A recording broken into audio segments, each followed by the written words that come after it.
Hello दोस्तों, स्वागत है आप सभी का पॉलिटेक्निक स्मार्ट क्लासेस में। दोस्तों, आज मैं टॉपिक डिस्कस करने जा रहा हूं जिसका नाम है मैट्रिक्स। तो दोस्तों, वो 12th क्लास में भी आता है और आपके पॉलिटेक्निक में भी आता है। यानी कि पॉलिटेक्निक और तुम्हारी 12th क्लास का सिलेबस मिलता जुलता है। इसलिए आप सभी लोग कृपया करके ध्यान दें मेरी बात को कि जो मैं पॉलिटेक्निक का सिलेबस कराने जा रहा हूँ वो 12th का सिलेबस भी है। तो आप लोग जो जो टॉपिक मिले वो आप इस तरीके से करते जाएँ, यानी जो पॉलिटेक्निक की जो वीडियो आएंगी उन सभी से करते जाएं। और वैसे मैं इंटर के लिए अलग से वीडियो बनाऊंगा दोस्तों, तो आप लोग मेरे साथ जुड़े रहें। मेरा नाम है और मैं पॉलिटेक्निक स्मार्ट क्लास में आप सभी का स्वागत करता हूं। तो दोस्तों, आइए चलते हैं पहले क्वेश्चन और टॉपिक पे, मैट्रिक्स।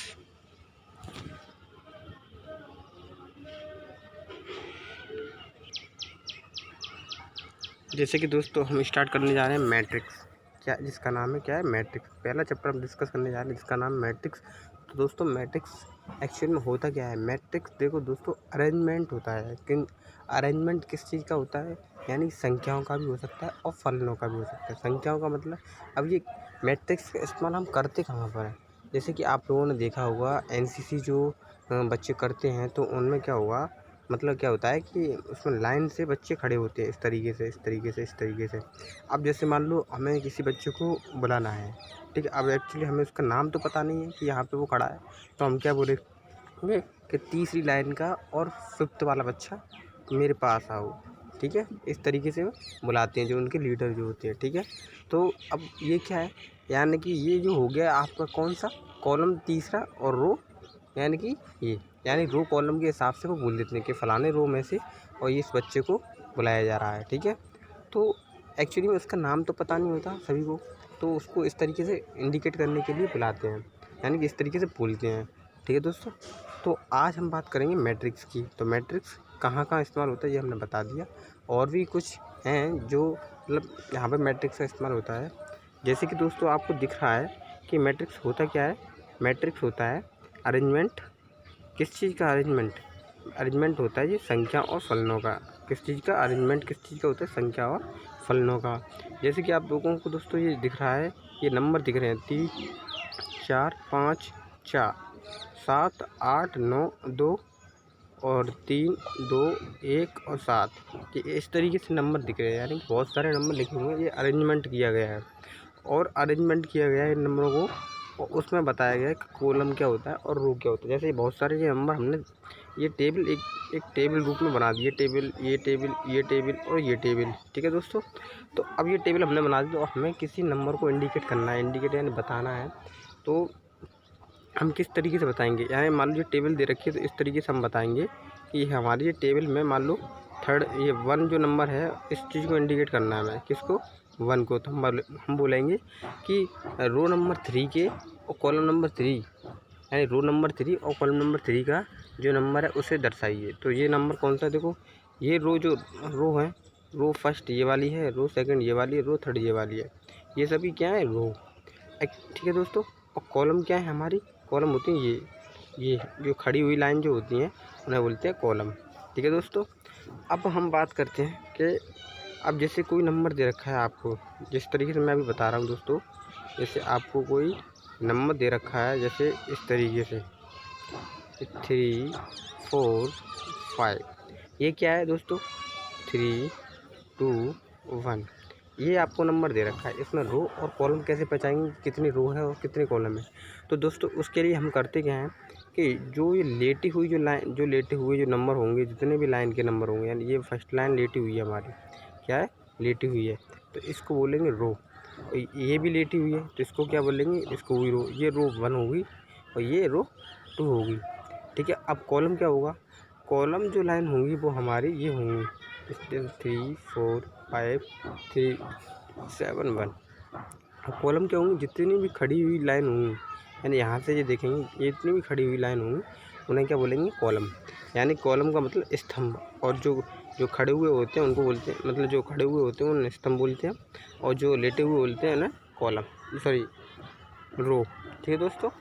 अब हम बात करते हैं कि जिस तरीके से ये क्वेश्चन दे रखा है आपको, मान लो ये दे रखा है 3 4 5 4 7 8 9 2 3 2 1 7, ये नंबर दे रखा है आप सभी लोगों को। तो इसमें पता करना है कि रो और कॉलम क्या है।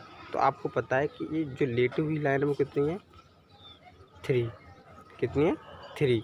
तो यानी हमारी रो कितने हो गए, r बराबर 3। अब हम पता करें इसमें कॉलम कितनी है, कॉलम पता करें तो ये कितना है, कॉलम के लिए हमने बोला खड़ी हुई लाइन कितनी है, 1 2 3 4 खड़ी हुई है, c बराबर 4 और r बराबर 3, यानी कि r बराबर 3 हो गया हमारा और c बराबर 4। यानी जितनी भी खड़ी हुई लाइन होंगी वो सभी हमारी क्या होंगी, कॉलम। जितनी भी लेटी हुई लाइन होंगी वो सभी क्या होंगी, हमारी रो। ठीक है, यानी पंक्ति। ठीक है दोस्तों, यानी रो को बोलते हैं पंक्ति और स्तंभ को बोलते हैं कॉलम। यानी जो लेटी हुई लाइन को बोलते हैं क्या, लेटी हुई लाइन को कॉलम, और खड़ी हुई लाइन को बोलते हैं हम क्या, कॉलम। लेटी हुई लाइन को बोलते हैं रो।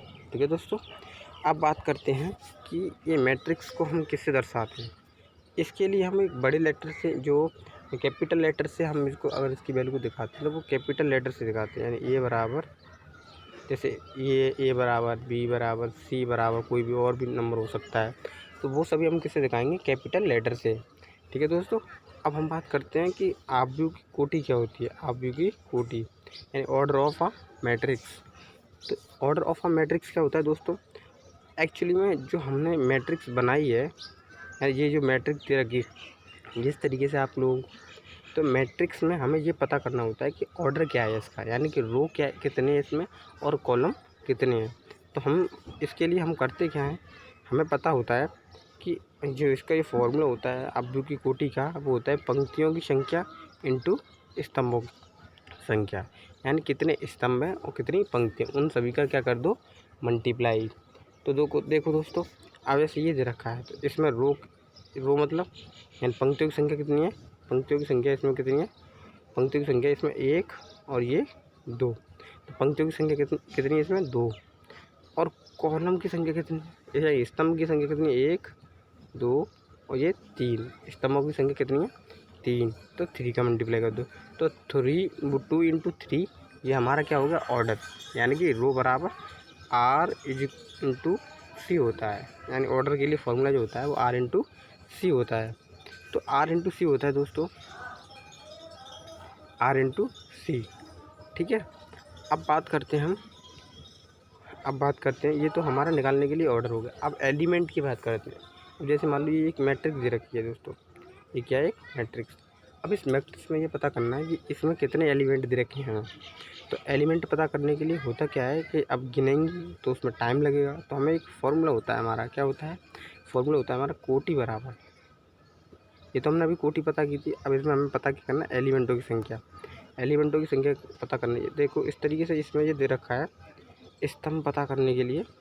देखो स्तंभ पता करने के लिए ये क्या बोल रहा है, कितने स्तंभ है, एक पहला स्तंभ, ये दूसरा स्तंभ, ये तीसरा स्तंभ, चौथा स्तंभ, 4 स्तंभ है इसमें। यानी C1 C2 C3 C4 तक। इसमें ये रो कितने, 1 2 3, R1 R2 R3। ठीक है, अब बात करते हैं इसमें एलिमेंटों की संख्या। टोटल एलिमेंटों की संख्या निकालने के लिए हम किस तरीके से फॉर्मूला का इस्तेमाल करते हैं। देखो ये आव्यूह में एलिमेंटों की संख्या, number of element in a matrix. यानी मैट्रिक्स में जो एलिमेंट कितने हैं वो डिफाइन करने के लिए। ठीक है, ये कोई हमारी एक मैट्रिक्स है जो दे रखी 3 4 5 6 7 8, ये हमारी एक मैट्रिक्स है। अब इसमें सबसे पहले हमें पंक्तियों की संख्या पता करनी है कि कितनी पंक्तियाँ, यानी कि पंक्तियाँ मतलब कि हमारे रो कितने हैं, और स्तंभों की संख्या यानी कॉलम कितने हैं। रो और कॉलम पता करना है, तो हमें पता है कि R बराबर और C बराबर कितना है, क्या पता करना। तो 1 R बराबर 2 R बराबर, कितने R बराबर 2, और C बराबर कितने दोस्तों, C बराबर आपके देखो, 1 खड़ी हुई लाइन है, 2 खड़ी हुई लाइन, 3 खड़ी हुई लाइन, तो कितनी है 3।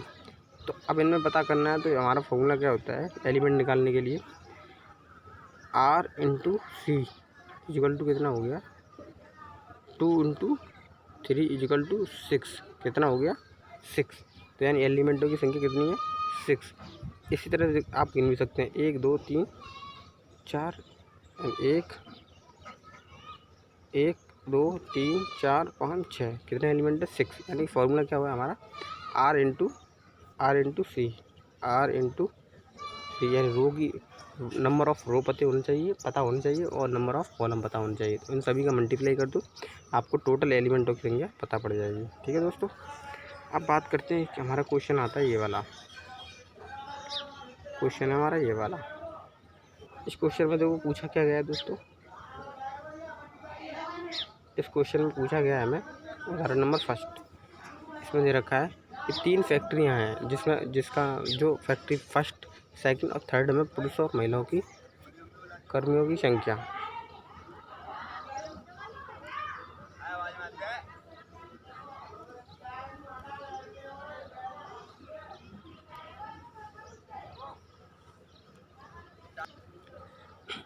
तो हमारा ये क्वेश्चन है पहला, जो एग्जाम्पल नंबर फर्स्ट। इसमें देखिए रखा है 3 फैक्ट्री दे रखी हैं जिसमें पुरुषों की संख्या कितनी है 30, पहली में, दूसरी में 25 और तीसरी में 27। यानी कि महिलाओं की संख्या 25, 31 और 26 ये दे रखी है। ठीक है, फैक्ट्रियों में पहली फैक्ट्री में पुरुष 30 हैं, दूसरी फैक्ट्री में महिला 25 है। यानी इस तरीके से अरेंजमेंट दे रखा है हम लोगों ने। अब इसमें पूछा क्या है कि उपयुक्त सूचना हमें एक 3x2 आप व्यू में निरूपित कीजिए, यानी मैट्रिक्स में दर्शाना। सबसे पहले से एक मैट्रिक्स का साइन ये होता है, ये बताना भूल गए हम कि ये मैट्रिक्स का साइन होता है इस तरीके से, ये यूँ होता है यूँ करके, इसमें कोई नंबर अरेंजमेंट कराए जाते हैं। ठीक है, अब ये इस तरीके से अरेंजमेंट करने के लिए बोल रहा है, तो हम क्या करेंगे इसको, देखो इस तरीके से अरेंजमेंट किया है इसने, इस तरीके से देखो, इस तरीके से देखो 30, 25 ये सभी नंबर जो हैं इसने अरेंजमेंट इसमें कर दिए मैट्रिक्स में। अब ये पूछ रहा है कि 3x2 की आप व्यू में निरूपित कीजिए, कर दिया। अब ये पूछ रहा है कि तीसरी पंक्ति और दूसरे स्तंभ वाली पंक्ति क्या दर्शाती है। यानी तीसरा स्तंभ क्या हो गया, स्तंभ मतलब जो खड़ी हुई जो लाइन होती है, यानी सॉरी तीसरी पंक्ति मतलब पहली पंक्ति, दूसरी पंक्ति, तीसरी पंक्ति ये होगी, यानी तीसरी लाइन इस वाली लाइन की बात कर रहा है। और दूसरे स्तंभ यानी पहला स्तंभ और दूसरा स्तंभ यानी इस वाले स्तंभ में बात कर रहा है। यानी ये नंबर कॉमन है, कौन सा नंबर कॉमन है, ये वाला नंबर कॉमन है। नंबर कौन सा कॉमन है, ये वाला 26 इसकी बात कर रहा है। ये कह रहा है कि तीसरी पंक्ति और दूसरे स्तंभ की प्रविष्टि फैक्ट्री थर्ड में महिला कर्मियों की संख्या दर्शा रही है। यानी महिला कर्मी जो हैं ये हैं 26। ठीक है, ऐसे ही तीसरा क्वेश्चन, दूसरा क्वेश्चन चलते हैं लेके। दूसरे क्वेश्चन में दे रखा है दोस्तों उदाहरण नंबर सेकंड, यदि किसी अवयव में 8 एलिमेंट है, यानी यदि किसी अवयव में 8 एलिमेंट है तो इसकी संभव कोटियाँ क्या होंगी। यानी संभव कोटियाँ पूछ रहा है, यानी ऑर्डर पूछ रहा है। ठीक है, अब ऑर्डर निकालने के लिए हमें फॉर्मूला ये पता होता है कि m×n होता है। ठीक है, संख्या निकालने के लिए। अब एक्चुअली में दोस्तों इसे कैसे निकालेंगे, देखो 8 एलिमेंट, टोटल एलिमेंट कितने हैं 8, 1 2 3 4 और ये और एक और यहाँ पे भी कर सकते हैं 8। टोटल एलिमेंट कितने 8 एलिमेंटों का अरेंजमेंट करना है। किस तरीके से करेंगे, तो यहाँ देखो यहाँ अवयवों की संख्या टोटल कितनी है 8। हमें ऐसे युग्म ज्ञात करने हैं जिनका गुणनफल कितना हो 8, यानी जिनका गुणनफल कितना हो 8। तो देखो 1 × 1, 8 ये भी 8 हो जाएगा, 8, 8, 1 सॉरी ये भी 8, 4, 2 ये भी 8 हो जाएगा, 2, 4 ये भी 8 हो जाएगा। तो ये सभी हो रहे हैं। अतः संभावित कोटियाँ कितनी है 1 × 8, 8 × 1, 4 × 2, 2 × 4 ये सभी क्या है संभावित कोटियाँ। तो ये हमने याद कर लिया क्वेश्चन। अगला क्वेश्चन चलते हैं दोस्तों, अगले क्वेश्चन पे बात करते हैं। अगला क्वेश्चन है कि एक ऐसे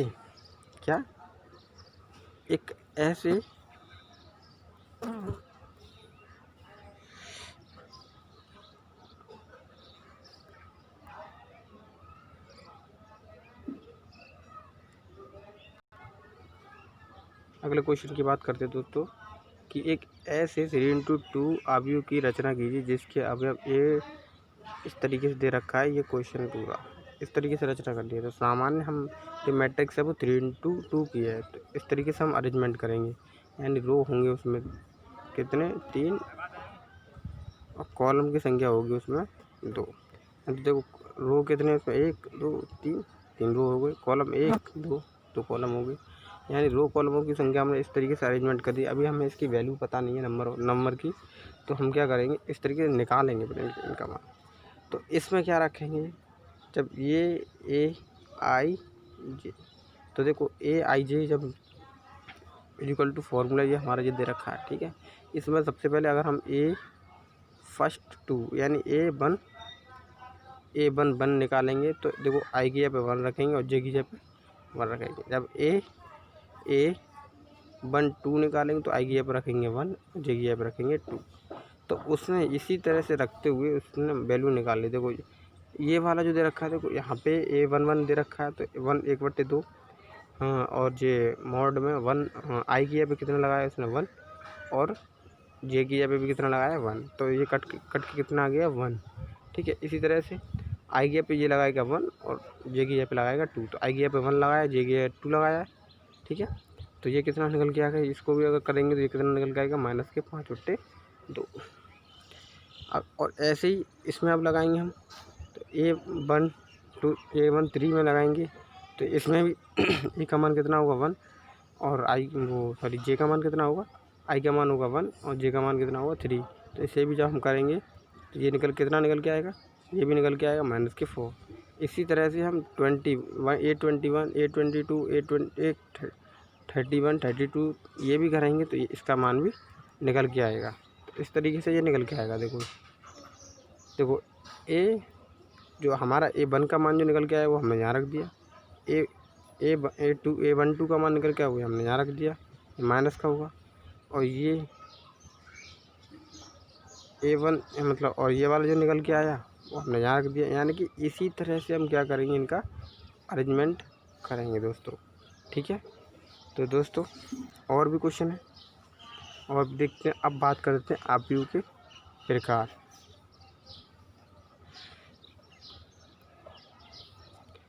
आव्यूह के प्रकार की, आव्यूह कितने प्रकार के होते हैं, मैट्रिक्स, टाइप्स ऑफ मैट्रिक्स। तो देखो मैट्रिक्स दोस्तों काफ़ी टाइप की होती है, लेकिन एक्चुअली में हमें पढ़ना कितना होता है वो उसके बारे में हम थोड़ा समझते हैं दोस्तों। आव्यूह जो है, जैसे कि इसमें दे रखा है, पहला हमारी जो होती है आव्यूह वो स्तंभ आव्यूह होती है। कौन सी, स्तंभ आव्यूह। स्तंभ आव्यूह में दोस्तों होता क्या है एक्चुअली में, देखो जिस तरीके से इसमें दे रखा है, जैसे स्तंभ आव्यूह, कौन सी आव्यूह, स्तंभ आव्यूह में दोस्तों, स्तंभ आव्यूह, एक स्तंभ आव्यूह वह आव्यूह होता है जिसमें केवल एक स्तंभ होता है। यानी कि स्तंभ का मतलब खड़ा हुआ एक जो लाइन होती है, यानी इसमें कितनी लाइनें खड़ी हुई, एक।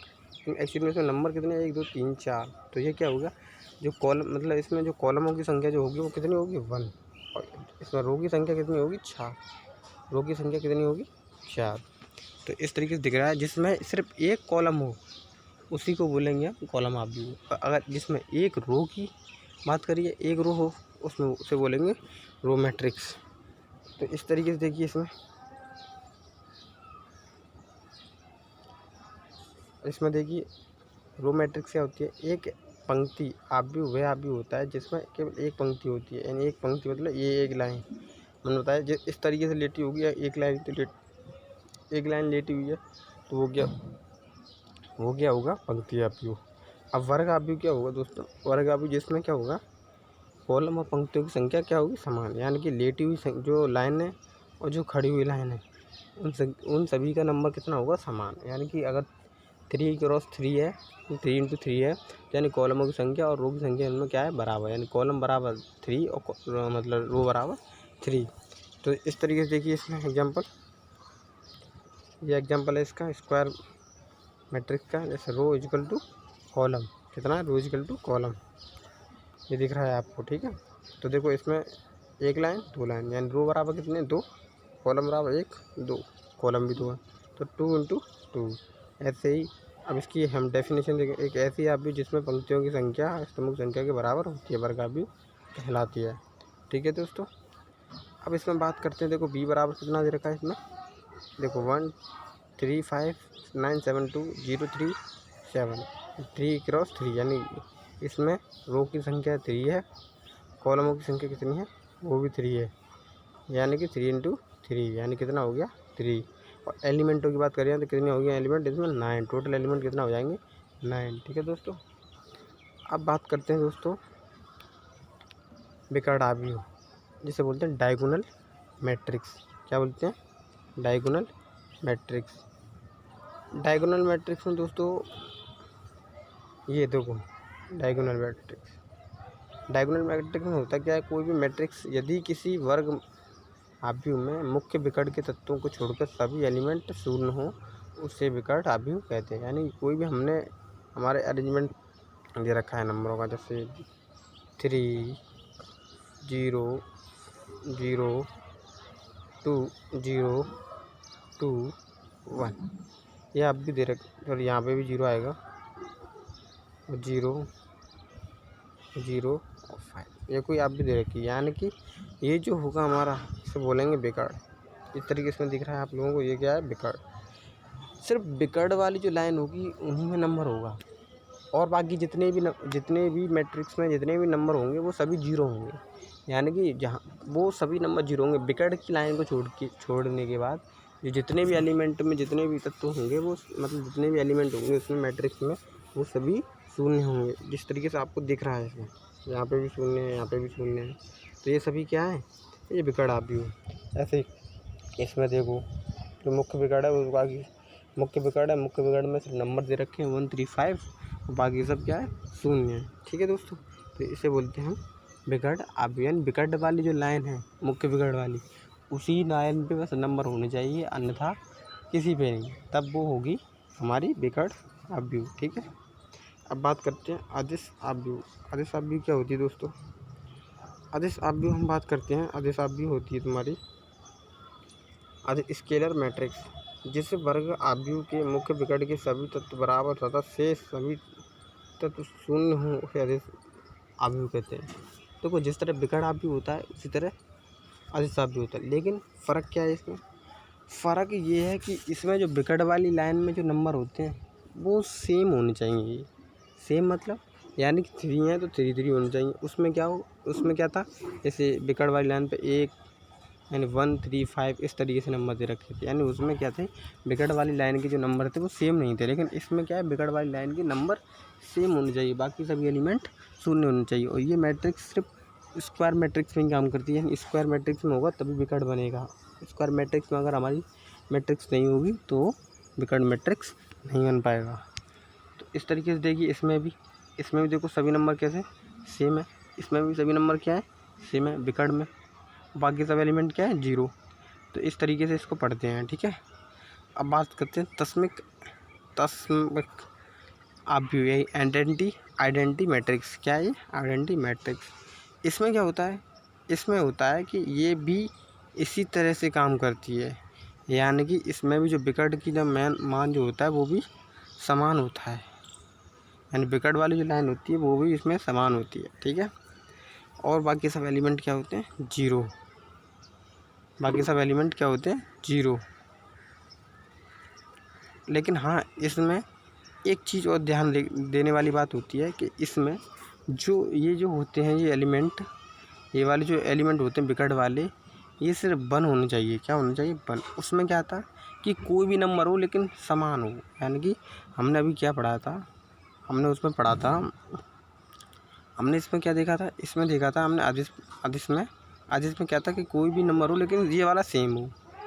लेकिन उसमें क्या दे रखा है, यानी आदेश में तो ये दे रखा है कोई भी नंबर हो सकता है, लेकिन नंबर सभी क्या होने चाहिए सेम। और इसमें दे रखा है तस्मिक में कि नंबर कोई सा मतलब नहीं है, 1 नंबर होगा वो भी सब में सेम होगा। देखो 1 दे रखा है, क्या दे रखा है 1 दे रखा है, 1 दे रखा है इसमें, और नंबर भी सेम है, यानी नंबर तो सेम होगा ही होगा, लेकिन वो नंबर जो होगा वो 1 होगा, 1 से ऊपर नहीं होगा, यानी 2 3 4 कोई भी नहीं होगा, वो सिर्फ 1 होगा। तो ये भी इस तरीके से स्क्वायर में भी दे रखा है ये, इसे बोलते हैं आइडेंटिटी मैट्रिक्स। ठीक है। अगली मैट्रिक्स है हमारी 0 या 0 null मैट्रिक्स, 0 या फिर null मैट्रिक्स बोल सकते हैं। तो इसमें क्या है, एक ऐसा आव्यूह जिसकी सभी एलिमेंट शून्य हो, ये वर्गाकार आयताकार दोनों में हो सकता है। यानी कि देखो इसके सभी एलिमेंट क्या होने चाहिए शून्य, यानी 0 0 0 0 0 0 0 जीरो जीरो जीरो, यानी सभी एलिमेंट कैसे हो जाएंगे जीरो, उसे बोलेंगे शून्य या null एलिमेंट, null मैट्रिक्स। तो ये सभी आज के पॉइंट थे जो हमने डिस्कस किए। तो ये हमारा पार्ट नंबर फर्स्ट है। तो पार्ट नंबर सेकंड हम लाएंगे फिर। ठीक है दोस्तों, तो हमारे साथ जुड़े रहिए। पॉलिटेक्निक स्मार्ट क्लास में आप सभी का मैं बहुत बहुत स्वागत करता हूँ। आप लोगों ने मुझे इतना प्यार दिया उसके लिए धन्यवाद दोस्तों। पार्ट नंबर सेकंड जल्दी ही आएगा, तो आप लोग पहले पार्ट नंबर फर्स्ट को देखें, उसके बाद पार्ट नंबर सेकंड को देखें। जय हिंद, जय भारत दोस्तों।